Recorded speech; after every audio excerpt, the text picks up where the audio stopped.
Hi everyone, welcome back. മറ്റൊരു വീഡിയോയിലേക്ക് എല്ലാവർക്കും ഒരിക്കൽ കൂടെ സ്വാഗതം. നമുക്കറിയാം SIR 2026 ഇപ്പോൾ നടന്നുകൊണ്ടിരിക്കുകയാണല്ലോ.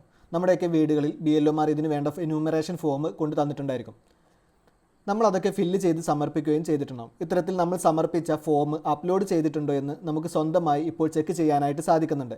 ഇത്തരത്തിൽ നമ്മുടെ ഫോം സമർപ്പിച്ചതിൻ്റെ സ്റ്റാറ്റസ് ചെക്ക് ചെയ്യുന്ന സമയത്ത് അവിടെ മൊബൈൽ നമ്പർ കാണിക്കുന്നില്ല. ഇത് എന്തുകൊണ്ടാണ് എന്ന് ഒത്തിരി ആളുകൾ സംശയം ചോദിക്കുന്നുണ്ട്. അതിനെക്കുറിച്ചാണ് നമ്മൾ ഈ ഒരു വീഡിയോയിലൂടെ നോക്കാനായിട്ട് പോകുന്നത്.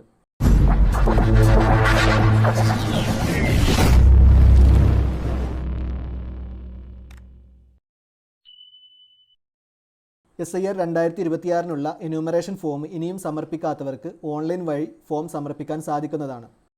ഇത് എങ്ങനെയാണ് ചെയ്യുന്നത് എന്നുള്ള വീഡിയോ മുൻപ് നമ്മുടെ ചാനലിൽ അപ്ലോഡ് ചെയ്തിട്ടുള്ളതാണ്. അതുപോലെ തന്നെ നമ്മൾ സമർപ്പിച്ച ഫോം സബ്മിറ്റ് ചെയ്തിട്ടുണ്ടോ എന്ന് ചെക്ക് ചെയ്യുന്നത് എങ്ങനെയാണ് എന്നുള്ള വീഡിയോയും നമ്മുടെ ചാനലിൽ മുമ്പ് അപ്ലോഡ് ചെയ്തിട്ടുള്ളതാണ്. ഈ വീഡിയോകളുടെയൊക്കെ ലിങ്ക് ഞാനിവിടെ കൊടുത്തിട്ടുണ്ട്. അത് ആവശ്യമുള്ളവർക്ക് അവിടെ നിന്നും കാണാവുന്നതാണ്. അപ്പോൾ നിങ്ങൾ ഇത്തരത്തിൽ നിങ്ങളുടെ ഫോം അപ്ലോഡ് ചെയ്തതിൻ്റെ സ്റ്റാറ്റസ് ചെക്ക് ചെയ്യുന്ന സമയത്ത് ഞാനിവിടെ സ്ക്രീനിൽ കാണിക്കുന്ന ഈ ഒരു രീതിയിലാണ് കാണിക്കുന്നതെങ്കിൽ നിങ്ങളുടെ ഫോം ഓൺലൈനായിട്ട് സ്വന്തമായിട്ട് സബ്മിറ്റ് ചെയ്തിട്ടുള്ളതായിരിക്കും.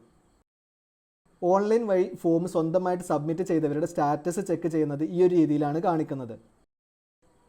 ഇനി അതല്ല, നിങ്ങളുടെ സ്റ്റാറ്റസ് ചെക്ക് ചെയ്യുന്ന സമയത്ത് ഇത്തരത്തിൽ ഞാനിപ്പോൾ ഈ സ്ക്രീനിൽ കൊടുത്തിരിക്കുന്ന രീതിയിലാണ് നിങ്ങളുടെ ഫോം കാണിക്കുന്നത് എങ്കിൽ നിങ്ങളുടെ ഫോം BLO സബ്മിറ്റ് ചെയ്തിട്ടുണ്ട് എന്നുള്ളതാണ്. ഇനി ഇവിടെയാണ് ഒത്തിരി പേർക്ക് സംശയം നിലനിൽക്കുന്നത്. എൻ്റെ ഫോം സബ്മിറ്റ് ചെയ്തതിൻ്റെ കൂടെ ഇവിടെ മൊബൈൽ നമ്പർ കാണിക്കുന്നില്ല, അത് എന്തുകൊണ്ടാണ്? എൻ്റെ ഫോം സബ്മിറ്റ് ആയിട്ടില്ലേ? അത് കാരണം ഞാൻ വോട്ടേഴ്സ് ലിസ്റ്റിൽ നിന്നും പുറത്തു പോകുമോ എന്നൊക്കെയുള്ളതാണ് സംശയങ്ങൾ നിലനിൽക്കുന്നത്. എന്നാൽ ഇവിടെ ഇത്തരത്തിൽ മൊബൈൽ നമ്പർ കാണിക്കാത്തത് നിങ്ങളുടെ മൊബൈൽ നമ്പർ അപ്ലോഡ് ചെയ്യാത്തത് കൊണ്ട് മാത്രമല്ല. മൊബൈൽ നമ്പർ അപ്ലോഡ് ചെയ്തിട്ടുള്ളവരുടെയും ഇപ്പോൾ ചെക്ക് ചെയ്യുന്ന സമയത്ത് ഈ ഒരു രീതിയിലാണ് കാണിക്കുന്നത്. ഇപ്പോൾ ഞാനിവിടെ ഈ ഒരു സ്ക്രീനിൽ കാണിക്കുന്നത് ഒരേ വോട്ടറുടെ തന്നെ സ്റ്റാറ്റസ് മുൻപ് ചെക്ക് ചെയ്തതിൻ്റെയും ഇപ്പോൾ ചെക്ക് ചെയ്തതിൻ്റെയും സ്റ്റാറ്റസുകളാണ് കാണിക്കുന്നത്. ഈ ഒരു സ്ക്രീനിൽ നിങ്ങൾക്ക് നോക്കിക്കഴിഞ്ഞാൽ കാണാം, ആദ്യം ചെക്ക് ചെയ്ത സമയത്ത് മൊബൈൽ നമ്പർ കാണിച്ചിരുന്നു, പിന്നീട് ചെക്ക് ചെയ്യുന്ന സമയത്ത് അതിൽ മൊബൈൽ നമ്പർ കാണിക്കുന്നില്ല. ഇത് ഇപ്പോൾ സൈറ്റിൽ നിന്നും നീക്കം ചെയ്ത് പുതിയ രീതിയിൽ മൊബൈൽ നമ്പർ നൽകാതെയാണ് സ്റ്റാറ്റസ് കാണിക്കുന്നത് എന്ന് മാത്രമാണ്.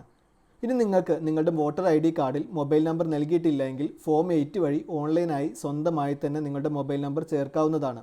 അതിൻ്റെ വീഡിയോ മുൻപ് നമ്മുടെ ചാനലിൽ അപ്ലോഡ് ചെയ്തിട്ടുള്ളതാണ്. അതിൻ്റെ ലിങ്ക് ഞാനിവിടെ കൊടുത്തിട്ടുണ്ട്. ആ ഒരു വീഡിയോ കാണുന്നതിലൂടെ ഏതൊരാൾക്കും സ്വന്തമായി അവരുടെ വോട്ടർ ID കാർഡിൽ മൊബൈൽ നമ്പർ ചേർക്കാനായിട്ട് സാധിക്കുന്നതാണ്.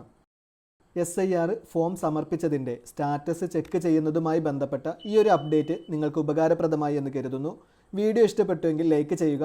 അതുപോലെ തന്നെ മറ്റുള്ളവർക്ക് കൂടെ ഒന്ന് ഷെയർ ചെയ്ത് കൊടുക്കുകയും ചെയ്യുക. കൂടാതെ നിങ്ങൾ ഈ ചാനൽ ഇനിയും സബ്സ്ക്രൈബ് ചെയ്തിട്ടില്ലെങ്കിൽ ഇപ്പോൾ തന്നെ ഈ വീഡിയോയുടെ താഴെയുള്ള സബ്സ്ക്രൈബ് ബട്ടൺ ഒന്ന് പ്രസ് ചെയ്ത് ചാനൽ സബ്സ്ക്രൈബ് ചെയ്ത് വെക്കുക. തുടർന്നുള്ള ബെല്ലൈക്കൺ കൂടെ ഒന്ന് എനേബിൾ ചെയ്ത് വെക്കുക. ഉപകാരപ്രദമായ മറ്റൊരു വീഡിയോയുമായി വീണ്ടും വരാം.